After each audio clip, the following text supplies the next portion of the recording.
ਵਾਰ 16ਵੀਂ ਪੌੜੀ 19ਵੀਂ। ਚਰਨ ਕਵਲ ਸਰਨਾਗਤੀ ਸਾਧ ਸੰਗਤ ਮਿਲ ਗੁਰ ਸਿੱਖ ਆਏ। ਅੰਮ੍ਰਿਤ ਦਿਸ਼ਟ ਨਿਹਾਲ ਕਰ ਦਿਵ ਦ੍ਰਿਸ਼ਟ ਦੇ ਪੈਰੀ ਪਾਏ। ਵਾਹਿਗੁਰੂ ਜੀ ਕਾ ਖਾਲਸਾ ਵਾਹਿਗੁਰੂ ਜੀ ਕੀ ਫਤਿਹ। ਚਰਨ ਕਵਲ ਸਰਨਾਗਤੀ ਸਾਧ ਸੰਗਤ ਮਿਲ ਗੁਰ ਸਿੱਖ ਆਏ। ਭਾਈ ਗੁਰਦਾਸ ਜੀ 19ਵੀਂ ਪੌੜੀ ਵਿੱਚ ਦੱਸਦੇ ਹਨ ਕਿ ਗੁਰੂ ਦੀ ਸ਼ਰਨ ਵਿੱਚ, ਗੁਰੂ ਦੀ ਸੈਂਚਰੀ ਦੇ ਵਿੱਚ ਕਹਿੰਦੇ ਆ ਕੇ ਕੀ ਮਿਲਦਾ ਹੈ, ਗੁਰੂ ਦੀ ਸ਼ਰਨ ਵਿੱਚ ਆਉਂਦਿਆਂ ਸਾਰ ਕੀ ਪ੍ਰਾਪਤੀ ਹੁੰਦੀ ਹੈ, ਗੁਰੂ ਦੇ ਦਰਸ਼ਨਾਂ ਤੋਂ ਕੀ ਮਿਲਦਾ ਹੈ। ਜਿਹੜੀ 18ਵੀਂ ਪੌੜੀ ਸੀ ਉਹਦੇ ਵਿੱਚ ਦੱਸਿਆ ਕਿ ਪਰਮੇਸ਼ਰ ਤੇ ਗੁਰੂ ਇੱਕੋ ਹੀ ਹਨ ਤੇ ਉਹ ਗੁਰੂ ਜੋ ਪ੍ਰਤੱਖ ਪਰਮੇਸ਼ਰ ਸਰੂਪ ਹਨ, ਉਹਨਾਂ ਦੇ ਦਰਸ਼ਨ ਤੇ ਉਹਨਾਂ ਦੀ ਸੰਗਤ ਵਿੱਚ ਆਉਣ ਨਾਲ ਕੀ ਕੀ ਪ੍ਰਾਪਤੀ ਹੁੰਦੀ ਹੈ। ਦੂਸਰਾ, ਜੋ ਗੁਰੂ ਮਹਾਰਾਜ ਜੀ ਆਪਣੀ ਰਹਿਤ ਦਿੰਦੇ ਹਨ, ਜੀਵਨ ਦੀ ਜਾਂਚ ਸਿਖਾਉਂਦੇ ਹਨ, ਉਸ ਦੇ ਵਿੱਚੋਂ ਇੱਕ ਇਨਸਾਨ ਨੂੰ ਕੀ ਪ੍ਰਾਪਤ ਹੁੰਦਾ ਹੈ, ਇਹ ਮਨੁੱਖ ਮਾਤਰ ਨੂੰ ਕੀ ਪ੍ਰਾਪਤੀ ਹੁੰਦੀ ਹੈ। ਇਹ ਭਾਈ ਗੁਰਦਾਸ ਜੀ ਵੱਡਮੁੱਲੇ ਬਚਨ ਆਪਾਂ ਨੂੰ ਦੱਸਦੇ ਹਨ। ਚਰਨ ਕਵਲ ਸਰਨਾਗਤੀ। ਦੇਖੋ, ਚਰਨ ਜੋ ਗੁਰੂ ਮਹਾਰਾਜ ਦੇ ਚਰਨ ਹਨ, ਜੋ ਕਵਲ ਵਰਗੇ ਹਨ, ਲੋਟਸ ਫਲਾਵਰ ਵਰਗੇ ਮਹਾਰਾਜ ਦੇ ਫੀਟ ਹਨ। ਇਹ ਚਰਨ ਕਵਲ ਜਿਹੜੇ ਹਨ ਕਹਿੰਦੇ ਸਰਨਾਗਤ, ਇਹਨਾਂ ਦੀ ਸ਼ਰਨ ਵਿੱਚ ਆਉਣ ਕਰਕੇ, ਸੋ ਸ਼ਰਨ ਨੂੰ ਪ੍ਰਾਪਤ ਕਰਨ ਕਰਕੇ, ਇਹਨਾਂ ਦੀ ਸ਼ਰਨ ਵਿੱਚ ਆਉਣ to embrace the sanctuary of the Guru, ਕਹਿੰਦੇ ਉਹਨਾਂ ਦੇ ਚਰਨਾਂ ਕਵਲਾਂ ਦੀ ਜਿਹੜੀ ਹਨ ਸ਼ਰਨ ਨੂੰ ਪ੍ਰਾਪਤ ਕਰਕੇ ਸਾਧ ਸੰਗਤ ਮਿਲ ਗੁਰ ਸਿੱਖ ਆਏ। ਕਹਿੰਦੇ ਸਾਧ ਸੰਗਤ ਵਿੱਚ ਮਿਲ ਕੇ ਗੁਰ ਸਿੱਖ ਚੱਲ ਕੇ ਗੁਰੂ ਦੀ ਸ਼ਰਨ ਵਿੱਚ ਆਉਂਦੇ ਹਨ। ਹੁਣ ਇੱਥੇ ਭਾਈ ਗੁਰਦਾਸ ਨੇ ਦੱਸਿਆ ਕਿ ਸਿੱਖੀ ਕਿੱਥੋਂ ਪ੍ਰਾਪਤ ਹੁੰਦੀ ਹੈ। ਸਿੱਖੀ ਪ੍ਰਾਪਤ ਹੁੰਦੀ ਹੈ ਗੁਰੂ ਤੋਂ, ਪਰ ਕਹਿੰਦੇ ਗੁਰੂ ਤੱਕ ਕਿਵੇਂ ਪਹੁੰਚਿਆ ਜਾਵੇ, ਇਹ ਸਾਧ ਸੰਗਤ ਰਾਹੀਂ ਆਉਂਦੇ ਨੇ। ਸਾਧ ਸੰਗਤ ਵਿੱਚੋਂ ਇਹ ਜਿਹੜੀ ਹਨ ਪਰ ਪਤਾ ਲੱਗਦਾ ਹੈ, ਇਹ ਗਿਆਨ ਮਿਲਦਾ ਹੈ ਕਿ ਗੁਰੂ ਸਰਵੋਤਮ ਹੈ, ਗੁਰੂ ਪਰਮੇਸ਼ਰ ਰੂਪ ਹੈ। ਇਹ ਸਾਧ ਸੰਗਤ ਵਿੱਚੋਂ ਗਿਆਨ ਦੀ ਪ੍ਰਾਪਤੀ ਹੁੰਦੀ ਹੈ। ਤਾਂ ਫਿਰ ਚੱਲ ਕਰਕੇ ਇਨਸਾਨ ਜਦੋਂ ਆਉਂਦੇ ਨੇ ਗੁਰੂ ਕੋਲ ਤੇ ਗੁਰੂ ਦੀ ਸਿੱਖੀ ਉਹਨਾਂ ਨੂੰ ਪ੍ਰਾਪਤ ਹੁੰਦੀ ਹੈ।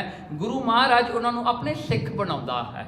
ਸੋ ਇਸ ਪ੍ਰਕਾਰ ਕਰਕੇ ਪਹਿਲਾ ਜਿਹੜਾ ਦਰਵਾਜ਼ਾ ਹੈ ਸਾਧ ਸੰਗਤ, ਸਾਧ ਸੰਗਤ ਰਾਹੀਂ ਹੀ ਗੁਰੂ ਦੀ ਪ੍ਰਾਪਤੀ ਹੁੰਦੀ ਹੈ ਤੇ ਸਿੱਖੀ ਗੁਰੂ ਬਖਸ਼ਿਸ਼ ਕਰਦਾ ਹੈ। ਅੰਮ੍ਰਿਤ ਦ੍ਰਿਸ਼ਟ ਦਿਸ਼ਟ ਨਿਹਾਲ ਕਰ। ਦੇਖੋ ਗੁਰੂ ਕੀ ਕਰਦਾ ਹੈ, ਕਹਿੰਦੇ ਆਪਣੀ ਕਿਰਪਾ ਦੀ ਦ੍ਰਿਸ਼ਟੀ ਨੂੰ ਪਾ ਕੇ ਨਿਹਾਲ ਕਰ ਦਿੰਦਾ ਹੈ।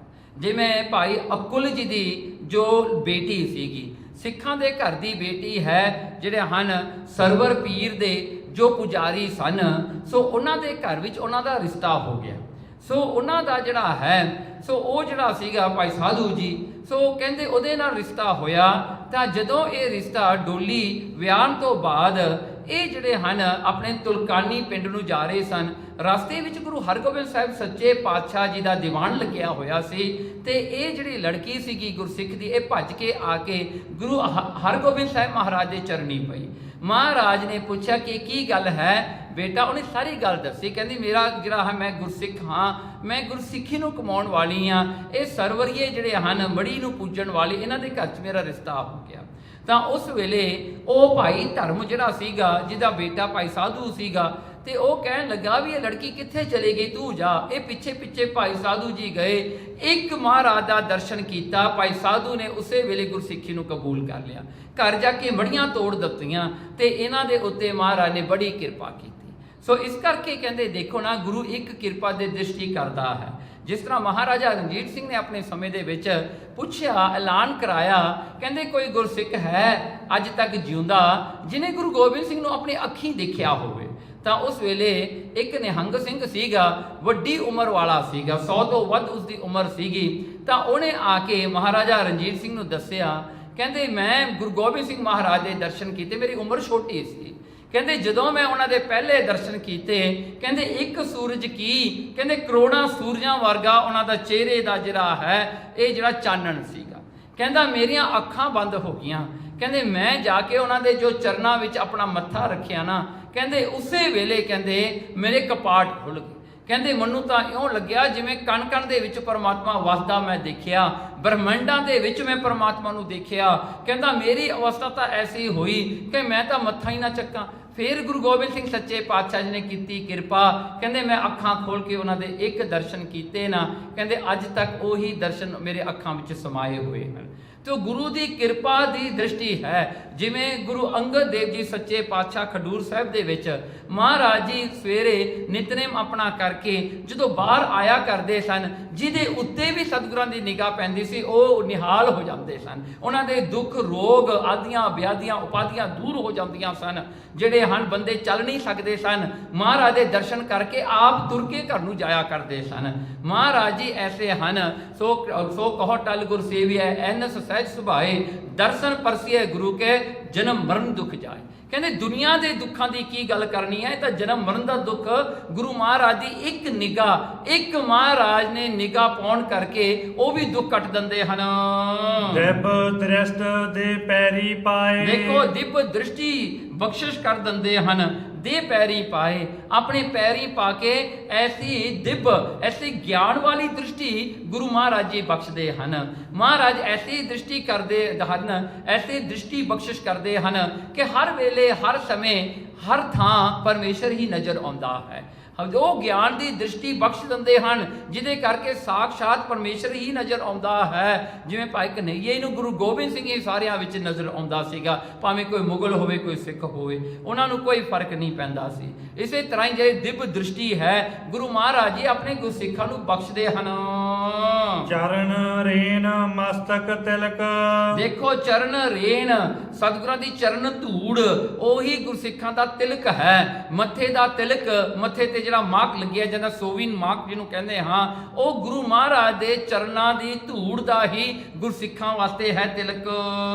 ਭਰਮ ਕਰਮ ਕਾ ਲੇਖ ਮਿਟਾਏ, ਦੇਖੋ ਇਹ ਮੱਥੇ ਉੱਤੇ ਲੇਖ ਲਿਖੇ ਹੁੰਦੇ ਨੇ ਆਪਣੇ ਪ੍ਰਾਲ ਬੱਧ ਦੇ, ਪਰ ਜਦੋਂ ਇਹ ਮੱਥੇ ਦੇ ਉੱਤੇ ਗੁਰੂ ਦੀ ਧੂੜ ਲੱਗਦੀ ਹੈ ਤਾਂ ਕਹਿੰਦੇ ਭਰਮ ਕਰਕੇ ਜਿਹੜੇ ਕਰਮ ਕੀਤੇ ਹੁੰਦੇ ਨੇ, ਜਿਹੜੇ ਕਿ ਆਪਾਂ ਸੰਚਿਤ ਕਰਮ ਕਹਿ ਲਈਏ, ਪ੍ਰਾਲ ਬੱਧ ਕਰਮ ਕਹਿ ਲਈਏ, ਕਿਰਿਆਮਨ ਕਰਮ ਕਹਿ ਲਈਏ, ਇਹ ਭਰਮ ਕਰਕੇ ਜਿਹੜੇ ਕਰਮ ਬਣੇ ਹੋਏ ਹਨ, ਕਹਿੰਦੇ ਉਸੇ ਵੇਲੇ ਇਹ ਲੇਖ ਜਿਹੜੇ ਲਿਖੇ ਜਾਂਦੇ ਨੇ ਇਹ ਮਿਟ ਜਾਂਦੇ ਨੇ।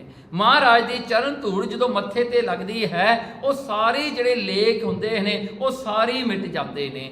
ਤੋ ਇਹ ਜਿਹੜਾ ਹਨ ਦੇਖੋ ਗੁਰੂ ਕਿੱਡੀ ਵੱਡੀ ਕਿਰਪਾ ਕਰਦਾ ਹੈ। ਸੰਚਿਤ ਕਰਮਾਂ ਦੇ ਵਿੱਚੋਂ ਪ੍ਰਾਲ ਬੱਧ ਬਣਦੇ ਨੇ, ਉਹਦਾ ਆਪਾਂ ਆਖੇ ਭੋਗਦੇ ਹਾਂ, ਤੇ ਬਾਕੀ ਹਜੇ ਸੰਚਿਤ ਪਤਾ ਨਹੀਂ ਕਿੰਨੇ ਐਕਿਊਮੂਲੇਟਡ ਕਰਮ ਪਏ ਹੁੰਦੇ ਨੇ, ਕਿੰਨੇ ਜਨਮ ਹੋਰ ਹੋਣੇ ਹੁੰਦੇ ਨੇ, ਪਰ ਗੁਰੂ ਕਰਦਾ ਕਿਰਪਾ। ਮਹਾਰਾਜ ਜੀ ਐਸੀ ਕਿਰਪਾ ਕਰਦੇ ਨੇ ਕਿ ਉਹ ਪੁਰਾਣੇ ਵੀ ਜਿਹੜੇ ਪਿੱਛੇ ਪਏ ਉਹ ਵੀ ਮਿਟ ਜਾਂਦੇ ਨੇ।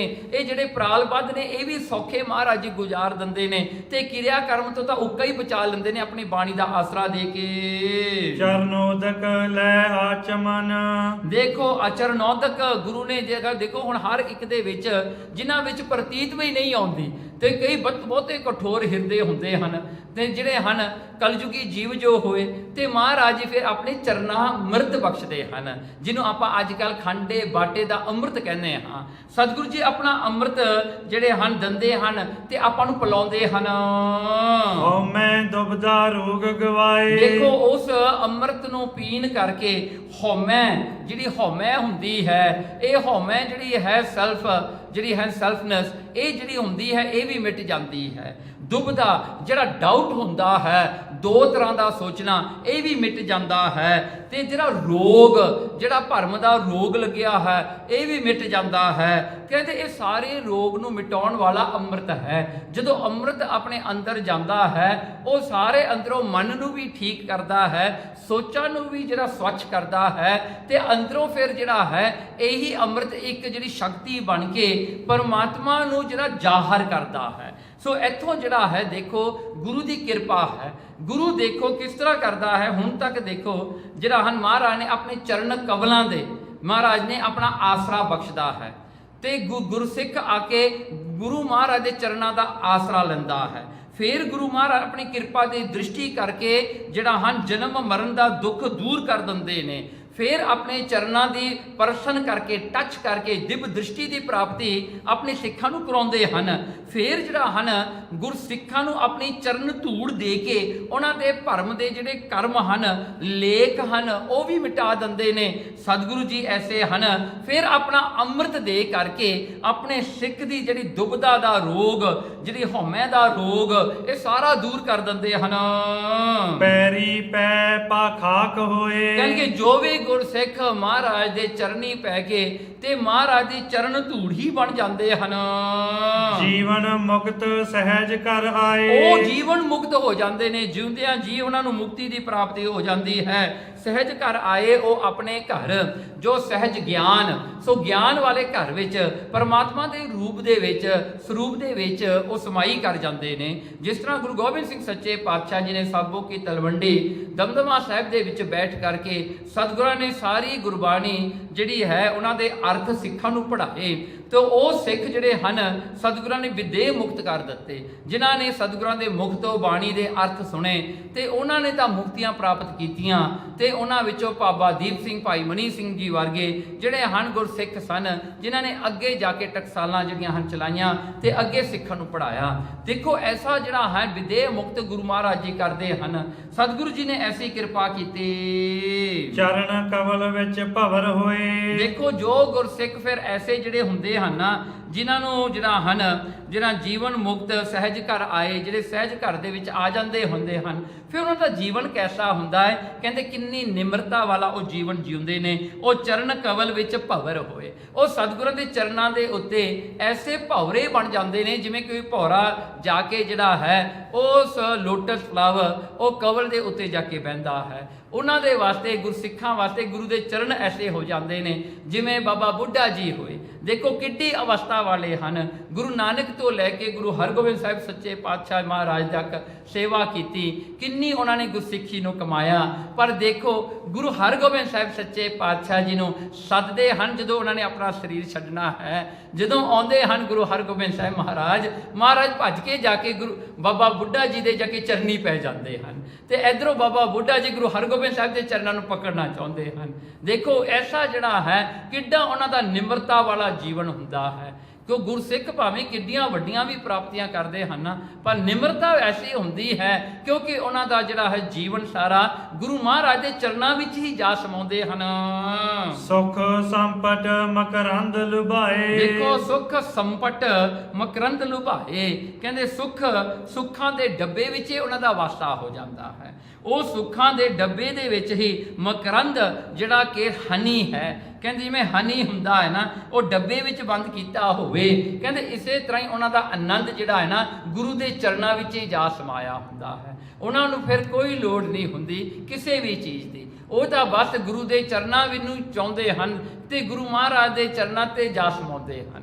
ਉਹਨਾਂ ਨੂੰ ਜਿਹੜਾ ਹੈ ਕੋਈ ਵੀ ਇੱਛਾ ਨਹੀਂ ਹੁੰਦੀ। ਦੇਖੋ ਜੋ ਚਮਕੌਰ ਦੀ ਗੜੀ ਹੈ, ਸਿੱਖਾਂ ਦੇ ਜਥੇ ਨਿਕਲਦੇ ਹਨ, ਸ਼ਹੀਦੀਆਂ ਪਾਉਂਦੇ, ਜਾਣ ਤੋਂ ਪਹਿਲਾਂ ਇੱਕ ਵੀ ਚੀਜ਼ ਨਹੀਂ ਗੁਰੂ ਤੋਂ ਮੰਗਦੇ। ਦੇਖੋ ਉਹ ਬਸ ਚਾਹੁੰਦੇ ਆ ਮਹਾਰਾਜ ਆਪਣੇ ਚਰਨਾਂ ਵਿੱਚ ਥਾਂ ਦੇ ਦਿਓ, ਮਹਾਰਾਜ ਚਰਨਾਂ ਵਿੱਚ ਸਮਾ ਦਿਓ। ਜਿਵੇਂ ਭਾਈ ਉਦੈ ਸਿੰਘ ਨੂੰ ਭੇਜਿਆ ਸੀ ਸਰਸਾ ਤੋਂ, ਤੇ ਫਿਰ ਭਾਈ ਜੀਵਨ ਸਿੰਘ ਜੀ ਨੂੰ ਭੇਜਿਆ, ਉਹਨਾਂ ਨੇ ਵੀ ਕੀ ਮੰਗਿਆ? ਮਹਾਰਾਜ ਸਾਨੂੰ ਚਰਨਾਂ ਵਿੱਚ ਰੱਖਿਓ, ਬਸ ਇੰਨੀ ਕਿਰਪਾ ਕਰ ਦਿਓ ਸਤਿਗੁਰੂ ਜੀ।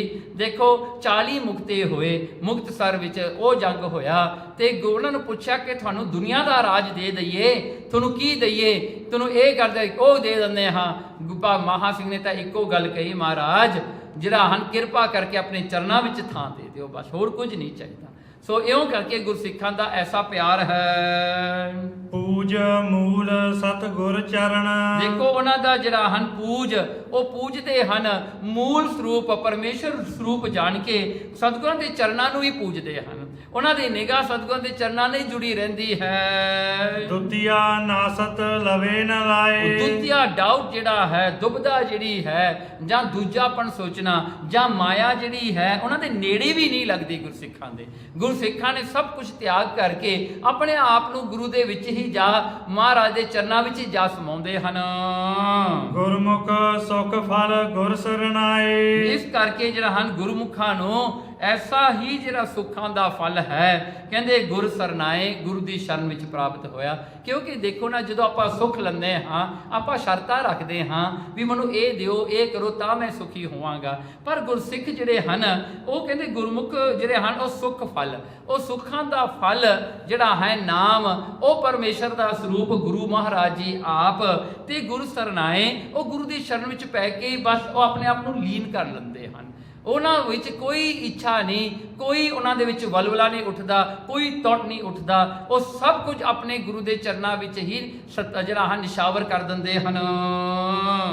ਪੂਜ ਮੂਲ ਸਤਿਗੁਰ ਚਰਨ, ਦੁਤੀਆ ਨਾਸਤ ਲਵੇ ਨ ਲਾਏ। ਗੁਰਮੁਖ ਸੁਖ ਫਲ ਗੁਰ ਸਰਨਾਏ। ਵਾਹਿਗੁਰੂ ਜੀ ਕਾ ਖਾਲਸਾ, ਵਾਹਿਗੁਰੂ ਜੀ ਕੀ